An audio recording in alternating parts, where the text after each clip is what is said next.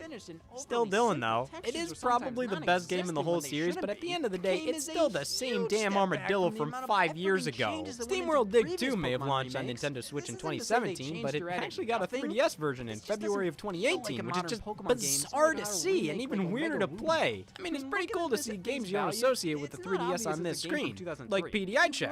Yeah, in 2019, we got vision testing software on the 3DS eShop for $100. Why was I more pissed about Kirby Blow Up having this conversation, but Shakedown Hawaii released for 3DS in 2019, the successor to Retro City Rampage, and that's it! That is roughly the entire life of the 3DS and Wii U eShops. I have loads of amazing memories with both of these, but by the end of it, it was obvious nobody was using these damn complain about this things. series the most? Pokemon fans. It's obviously because Guys, we gotta go. I know who the killer is. but it's frustrating to see it's repressed in the case of Brilliant Diamond. I don't think this is a bad game per se, but it's definitely not for me and is an undeniably weak and underwhelming experience. This will give us a not good only look as at the remake, criminal. but as a This video isn't a game criminal. in general. This is And grass. definitely Just because listen to me. Pokemon Who would Company have a initiated motive to this kill the in a Nintendo short amount eShop? of time, as on they second were thought, busy with other this grass has projects, nothing to and lose. Pokemon being the Some may think multimedia Nintendo was the conglomerate one to that kill the it is, eShop, can't but why delay does the games store because live they in the correlate first with place? trading What cards, purpose does it have staying open? merchandise and I don't think this was death by homicide.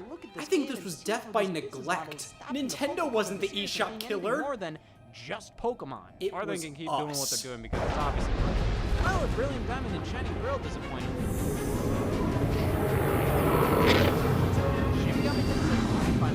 Oh my god, the ghosts of all the dead eShop releases are tormenting the citizens! It's cool to finally see a release, as good as it is. SMT5 is far more expensive and ambitious than any other game in the series, being a huge step up from SMT4 on the Why are there ghosts best way to every describe Shin fucking Megami where? Tensei 2 What did newcomer you is that it's do? like Pokemon with Dude! guns. Everywhere, I think fucking anybody who's been ghosts. wanting to see the Pokemon series not expand okay. and grow up alongside them Not okay. out of this Yeah, game. Jesus I definitely recommend it. Far more so than the Nocturne remaster from a few months back. And you know what? Speaking of underwhelming remasters, No! And now an angry mob is it's supposed to be forming! like the Those arcade guys game by killed the Nintendo from eShop!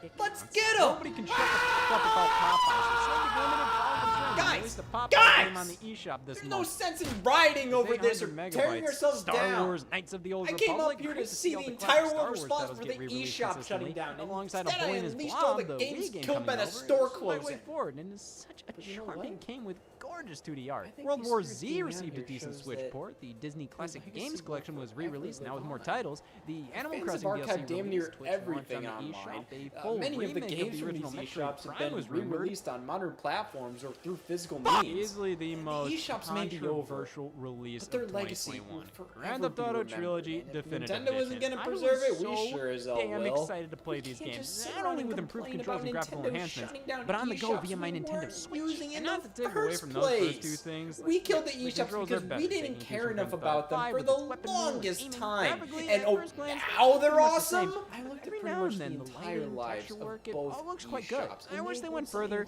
but as it incredible stands, I'm memories for me. fairly happy with the improvements made. But But I should have oh talked about them sooner. my God, Even the if I didn't have anything performance new to is buy from them, abysmal. I While could've driving in San talked Andreas, about them to the somebody frame rate and maybe tanks, convinced frames them are to check skipped and them makes out. the whole experience have to laggy and appreciate these disoriented. things in the Glitches are moment and abundant keep and appreciating them. enhancements ended up We looking can't like ignore a them joke. until it's too late. This is ridiculous. Except I mean, pretty these much are everything I can PlayStation about the 2 3DS games, and and these Wii remasters are shops. kind of based on the mobile port, so I honestly don't feel why at are they peace. having such a hard time on this console? It was also disheartening how the physical release I'm gonna requires a have to talk download about when this really all three of these games would be just fine on one cartridge, no problem. They just didn't want to spend the extra money for a limited part, which is indicative of how this entire release felt. They didn't care.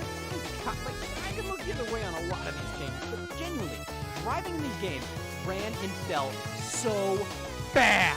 And that is frankly unacceptable. This is one of those remasters or remakes where I would have preferred a basic port in 4x3 if that meant it was going to run better. Because as it is, well, the GTA trilogy worked on Switch for the most part. It was a very messy introduction of the mainline series on Nintendo hardware, and that really disappointed me. So obviously, I was looking for a pick-me-up. What I got was a one-night stand. Big Brain Academy, Brain versus Brain. I was ready, okay? We Degree is one of the most underrated titles on that console. It took simple visual brain teasers and turned them into a high-score-based party game. Playing single player was fun, but multiplayer was where it was at.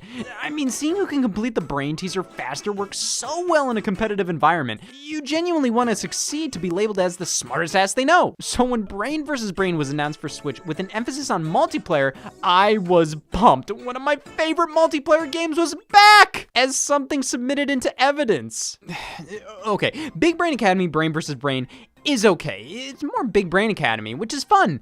But my God, there is nothing here! Most of the mini-games are taken right from Wii Degree, and frankly, there's not much to do here other than play each game until you get a high score worthy of a medal. You unlock accessories for your avatar, but this is yet another instance with modern casual Nintendo games where I have to ask, why not use the Miis? These little guys are cute, but they just can't capture how you look as well as a Mii can. The local multiplayer aspect is the worst part here. It's literally just one mode. You just play against the other person in the same brain teaser and see who wins. the longest you can go for is 5 matches, which literally takes 10 minutes. We Degree had a handful of different modes with all kinds of visual identities and quirks. There was one where you'd pick cards and try to win the set of games they challenge you with to claim that card on the board, and oh no, you got an expert difficulty one. Like, that's interesting and fun in a party setting. There was so much more going on in We Degree, and to see the multiplayer modes dumbed down to the state they were in Brain vs. Brain, especially considering the title highlights the multiplayer aspect, it's a crime. Well, I guess Brain vs. Brain's mainly referring to the online elements of the game, which this game doesn't have online multiplayer, rather online ghosts to battle against. You connect to the internet and can face off against other people's scores and times, which is a smart idea, especially considering you don't have to be playing at the same time to face off against somebody. My problem is, that's the only thing this game really does. Outside of playing against online ghosts, there's nothing really new here. Nothing to keep you playing outside of unlocking cosmetics for your doodle. The games are almost all directly ripped from the Wii game. Local multiplayer is so basic and uninteresting, and while I commend the increase to 4 players, they needed to have so much more here to win me over. It only retailed for $30, which does make this less really lame. And I did have fun playing through all the games, trying to get medals for all of them, but in the end, while Brain vs. Brain isn't bad, it's very obviously a project done with very little passion as an experiment to see if more Wii and DS era games have a home on Switch. I mean, it worked. The game sold pretty well, all things considered. But man, I mean, tell me if I'm wrong. Tell me if I'm nostalgia blind. But doesn't this game look so much more compelling? Brain vs. Brain is serviceable, though very disappointing. You know what else released on the same day? No wonder it got scared away. Disney Magical World 2 Enchanted Edition, the most obvious 3DS game to port to Switch. Playing this one for an hour, my lord! This is a life simulation game akin to Animal Crossing, but nothing like it. They hold your hand so damn much, which for a life simulator where the entire point is to live your life your way, to force you to do things their way like this, even if it is for kids and you want to make sure they understand how to play, this is undeniably frustrating and a massive bore. Like, if they ported this to Switch because Animal Crossing did so well, remind me of that scene where Tom Nook forced you to follow him to the next area by slowly waltzing over there for a minute straight. And also he was a rat. This is obviously for very young Disney fans, and it's polished, I'll give it that. It's just not enjoyable. In most cases, I'd just go with Animal Crossing. In some cases, I would make do. Danganronpa Decadence brought the Danganronpa series to Switch, which has been a long time coming since the game's debuted over here on the PlayStation Vita. Though the first 2 games were actually on the PSP, originally in Japan only, and it's great to see how widely available this series has gotten after being banished to the PSP and Vita for so long. Well, now the entire franchise is available on Switch, and then some, with a portion from the 3rd game being expanded into a special extra standalone adventure, Danganronpa S. It's definitely cool to finally have these games on the platform, as they've been a very consistent request from players, so now I don't have any excuses not to play them.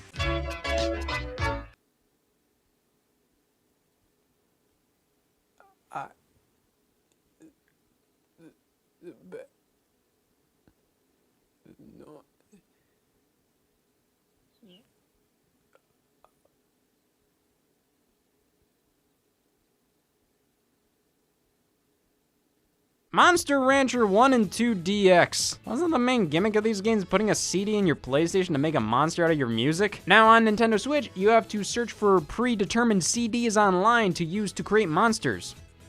Well, that stinks. Life is Strange True Colors, Shovel Knight Pocket Dungeon, Loop Hero, Chicory, A Colorful Tale. A bit of a slower month, but after October and November, that's definitely to be expected. Though we got some news in the form of an Indie World presentation, detailing some new indie stuff. No massive announcements though. The Game Awards 2021 happened. I think we all know that considering everybody yawned at once.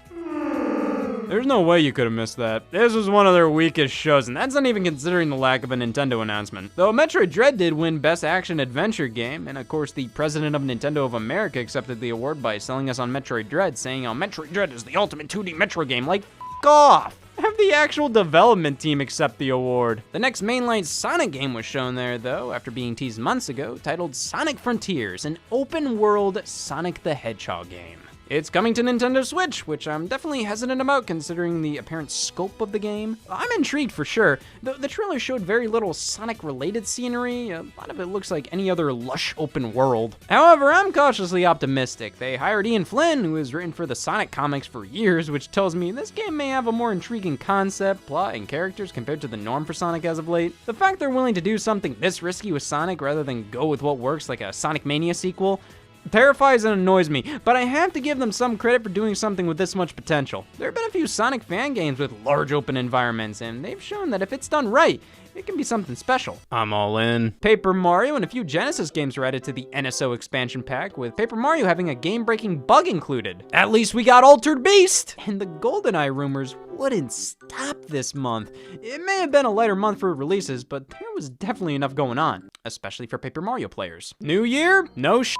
Very slow month, all things considered. A few pieces of news and just as few major releases, though we did finally get Windjammers 2. That's been announced for God knows how long. SNK vs. Capcom Card Fighters Clash from the Neo Geo Pocket Color got a re-release, which is pretty awesome. I love obscenely obscure games getting love like that. But obviously, the main course for January was the launch of Pokemon Legends Arceus. This was a big deal, a brand new style of Pokemon game that wasn't a spin-off. This was developed by Game Freak. It's a part of the main series, and it looked modernized, breaking free of many Pokemon conventions to deliver a truly new experience that, at its core, still delivers most of the fundamentals you'd expect from a mainline Pokemon game. And this obviously all worked, as Legends Arceus sold nearly 7 million units within a week. The game received high scores across the board, with many fans wanting this to become the formula for Pokemon moving forward. But what if you don't like Pokemon? Well, then you're a Pokemon fan. Or you're me, somebody who continues to buy these games and continues to complain about them. So a Pokemon fan. Well, I think the best word to describe Legends Arceus is potential. This is a great step forward for the Pokemon series, with loads of new ideas and repurposing old ideas in new contexts. It's exactly what the franchise needed, but it's not perfect. Obviously, the main complaint is with the graphics. Now, the art design is fine. I love the user interface and overall presentation with the text. It's really quite lovely outside of everything else. It's just really pixelated and choppy looking with overly simplistic architecture and terrain. The Nintendo Switch's power and the amount of time they likely had to make this game, along with Game Freak's lack of experience with HD games on the scale of this, definitely all added to why this game looks as it does. Though in action, while you're playing the game, most of these issues kind of fade into the background, as the core gameplay is engaging enough to distract you from the visuals most of the time. The gameplay definitely isn't perfect though, with an incredibly boring first bit of the game being overly tutorialized, though that's fair considering this is a brand new thing for Pokemon. But it's pretty fun to roam around these worlds and just throw a Pokeball at the Pokemon to capture it. Time isn't wasted nearly as much as it is in standard games. The story is interesting, the battling, when it happens, is far more gripping and fun. I'm not sure if this is full-blown converted me yet though. I've never been really that compelled to keep playing it, but like I said, with another entry or two like this, things might change. This is a great foundation to base new games off of, and while it didn't hook me, I was impressed and can't wait to see what's to come for the future. Pokemon, what the f is this? Yes, the Kingdom Hearts series finally came to Nintendo Switch this month as Kingdom Hearts Integra Masterpiece for Cloud. Well, good for you, honey. Integra Masterpiece is just the bullshit name Square Enix used for buying the bundle of everything, but you could buy each game individually. Cloud versions for games like Control, Hitman 3, Dying Light 2, Guardians of the Galaxy. I'm not a fan, but I get it, you know? These are games that run on Xbox One and PS4 and aren't going to obviously be slam dunk hits on a Nintendo platform. So to bring Switch owners a method of playing these games they wouldn't normally get, I understand. It's not fun, but it makes sense. Half of the Kingdom Hearts games were on Nintendo platforms, most of which were exclusive. Melody of Memory came out for Nintendo Switch just 1 year prior. And this isn't an issue of, oh, well, these games wouldn't run on Switch. 1.5 and 2.5 remakes were PS3 games. 2.8 is a re-release of Kingdom Hearts 3D Dream Drop Distance, a 3DS game. Kingdom Hearts 3 is the only one I would understand being a cloud version, but even then, I think it would be more than worth it to invest in a port. And on top of all of this, it runs like piss! Square Enix has made numerous questionable decisions throughout the past year, this definitely being one of them. I feel that this was cobbled together to have the Kingdom Hearts games playable on Switch in some form quickly after Sora became playable in Smash Bros. But to think they didn't already have these games in development for Switch prior is mind-boggling to me. You just thought about making these playable on this console within the past year? And you still couldn't get the cloud versions of these games out within a month of Sora's inclusion in Smash? This entire debacle is ridiculous to me and shows that Square Enix would rather do something half-assed for some money than do it right for more. Assassin's Creed the Ezio Collection released this month, thankfully not cloud-based, alongside River City Girls Zero, a localized version of an old River City game on Super Famicom that never released here that eventually led to River City Girls in 2019, which is really cool to see. And Puzzle & Dragons Nintendo Switch Edition topped off the month. A light month for those looking not to bitch. It was all about the news this time around. The Nintendo Switch surpassed the Wii in sales, selling over 103 million units. Absolutely insane. It's crazy to think about because the Wii was huge back in the day. News reports, word of mouth, it all added to the Wii being as popular as it was. However, that popularity felt more like it was due to it being a fad. Like everybody had to have it because it was the new big thing. The Nintendo Switch doesn't feel like that. It feels more like a smartphone or a tablet in the sense that everybody eventually goes, yeah, I'll get that soon. People want a Nintendo Switch to play games they want to play, rather than because everybody wants a Nintendo Switch, which I think not only is the reason it surpassed the Wii, but may eventually become the most popular game system of all time. That and the Batman Arkham Collection was rumored this month. So that's why the Switch hasn't sold 400 mil. The big thing this month, though, was the Nintendo Direct on February 9th. First thing announced was Fire Emblem Warriors 3 Hopes, a successor to both Fire Emblem Warriors from 2017 and Fire Emblem 3 Houses from 2019. Definitely following the format of Hyrule Warriors Age of Calamity, being a follow-up to both Hyrule Warriors and Breath of the Wild. Gotta be honest, after so many Warriors crossover titles recently, especially on Nintendo platforms, the last thing I really wanted was another Fire Emblem Warriors. Sure, the original was disappointing and this could be much better, but I'd rather see a completely new series get the Warriors treatment. Now, Xenoblade would fit well. I mean, cool. It'll be a quality title, but not exciting in the slightest. I've seen nobody talk about this game. It was one of the most forgettable announcements in the Direct. No Man's Sky was announced for Nintendo Switch, which bravo for getting it to run. I'm happy to get more stuff like this on the Switch, though I'm kind of over getting excited or being impressed with some of these games on the platform. If this was 2018, this port would have been incredible. Now it's just like, sure, Mario Strikers Battle League. Where's Golden Sun? Super fun to have this series back, but man, this reveal made this game look like another Mario Golf Super Rush with the lack of content. Like, I'm not seeing much here other than this just being more Mario Strikers, which is cool, but for this series being away for 10 plus years, it doesn't feel like it's grown much at all since then. Not saying it had to, but I just feel like there's so much more you can do to evolve Mario Strikers, and this just looks like Mario Strikers on Switch. It's awesome to have it back, though the trailer here did raise some concerns of mine on the amount of content in the game and how much new is being done here. Splatoon 3's Salmon Run mode, my god, like they just keep showing this game in the worst way. This just looked like Salmon Run. Oh man, new enemies. It still just looks like Salmon Run. I'm sorry. A sequel doesn't have to change everything. That's not what I'm asking for, and I understand core Splatoon fans can find a lot new and a lot different with these modes. But for a casual fan such as myself, yes, I can tell this has been updated, but it hasn't been updated enough to excite me personally. The new bosses and mechanics like being able to throw eggs are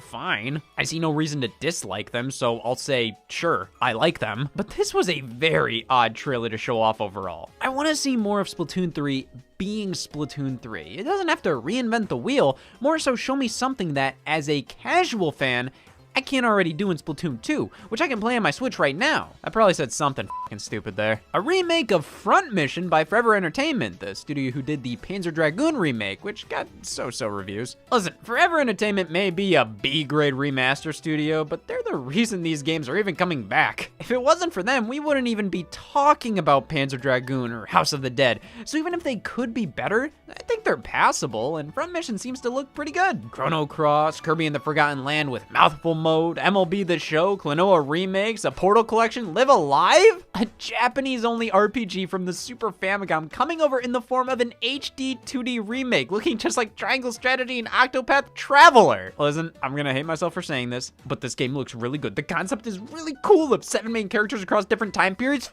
Live Alive, holy shit, yeah, what the is that? So, Nintendo Switch Sports, a follow-up to Wii Sports.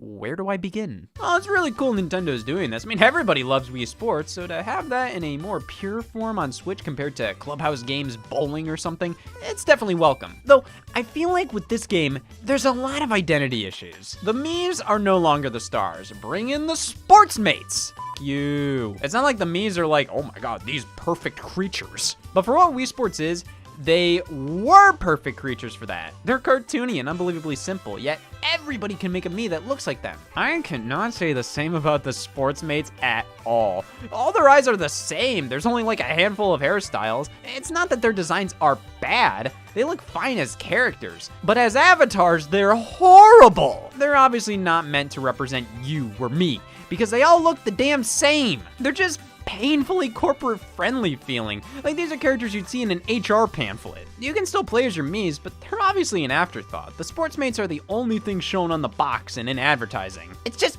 weird. And the sports they chose, tennis, volleyball, badminton, they're all too similar. Not that they're the same, but when you have to pick a collection of 6 different sports, why the hell would you pick these 3? They're all net-based sports, and visually, they look too similar. Bowling is great to have. Chambro, which was swordplay in Wii Sports Resort, is cool to have alongside soccer for the first time, with golf coming as a free update, which was included at launch in Wii Sports and Wii Sports Resort and Wii Sports Club. Why is this not done already? They held an online playtest this month that anybody could sign up for that they also forbade anybody talking about, so I won't say anything about my experiences, but some lunatic on my street was running around and shouting random stuff last night. Playtest was okay, and the controls were very fluid. It relieved me of many worries I had with using Joy-Con for games like bowling, and the online multiplayer worked well. I hope we get more sports in the future, but at the time, this was a conflicting announcement for me that I was excited for, but also very concerned about at the same time. Metroid Dread gets a free update with new difficulty options and a boss rush. Earthbound and Earthbound Beginnings are added to NSO. God, I'm tired of them dangling Earthbound in front of us like this. You know how beloved this series is. Something like putting the games on NSO requires very little effort. Don't act like we should be thanking you for this. Actually do something with the franchise. Make a new game, a remake, bring the 3rd game outside of Japan. Anything! Mario Kart 8 Deluxe gets DLC. Son of a bitch. So, 48 remastered courses from across the series are heading to Mario Kart 8 Deluxe. Why? Because Nintendo hates me. Now, let's get this out of the way. Yes, these courses look noticeably less detailed than the courses in the base game. Obviously, this is because they're reusing assets from the mobile game, Mario Kart Tour. In fact, many have pointed out similarities to tour versions of the tracks. These are basically polished mobile game courses. I don't personally have a problem with this, though it is underwhelming. However, I heard numerous people complain how so much cool stuff was being added to Mario Kart Tour. I wish this stuff was in Mario Kart 8 Deluxe. So then when Nintendo actually does that, then they're stupid, and dumb. It's okay to be excited. It's also okay to be underwhelmed and annoyed at the decision. Nobody's right and nobody's wrong. Nobody is nitpicky for thinking this is a bit lame. These are mobile game phone tracks ported to an HD console. But nobody's being a sheep for liking this either. These tracks are all labeled as remastered tracks from across the series, and that's exactly what they are. So what if they've been in a mobile game? Me personally, I find it kind of hard to complain about getting 48 new tracks to play in MK8 for only $25. Or included as a part of the NSO expansion pack, which, yeah, that definitely increased the value right there. There's definitely points to criticize with these tracks, but I think having 48 of them and more Mario Kart content in general is enough to warrant picking the DLC up. Xenoblade Chronicles 3. Oh god, I hope there's new user profile icons to talk about instead. Bingo! Whew, after 2 hours of babbling, I come to the conclusion of It's been quite a ride for the past 5 years, and while I'm always going to eagerly anticipate Nintendo's next move with the system, or any system for that matter, for me personally, it's getting harder and harder for me to be excited for the Switch. And that's to be expected with game consoles. You're not going to be as excited about the thing as you were in the first few years of its life.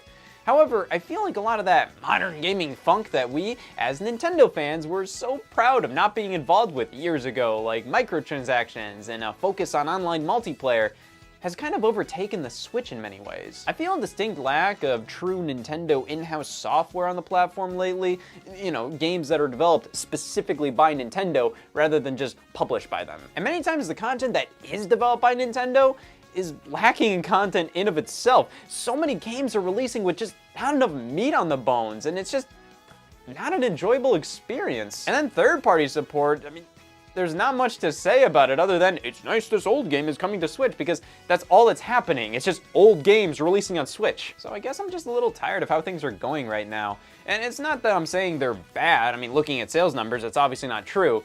But I guess I'm just coming into the state of, oh, that game's coming out, rather than, oh, hell yeah, that game's coming out! In conclusion, happy 5-year anniversary to me f***ing up.